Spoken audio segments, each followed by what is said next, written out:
Kaugnay ng paghahanda ng ARMM sa transisyon nito sa nalalapit na Bangsamoro Government, isang Health and Nutrition Consultative Workshop ang isinagawa sa pangunguna ng Bangsamoro Development Agency nitong 17 ng Hunyo 2014. Naglalayo nito na maipaalam sa mamamayang Bangsamoro ang kahalagahan ng wastong nutrisyon sa pagsusulong ng kapayapaan at kaunlaran sa rehiyon.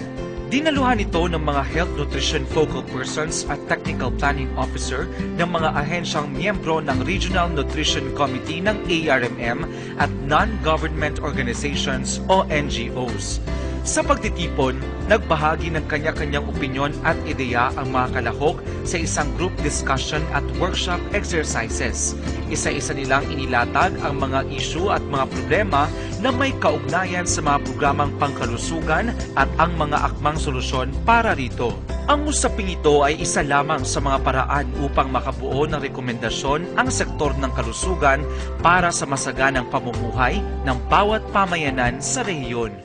Mula sa Autonomous Region in Muslim Mindanao at Bureau of Public Information, ako si Mark Anthony Uy para sa The Working ARMM Government.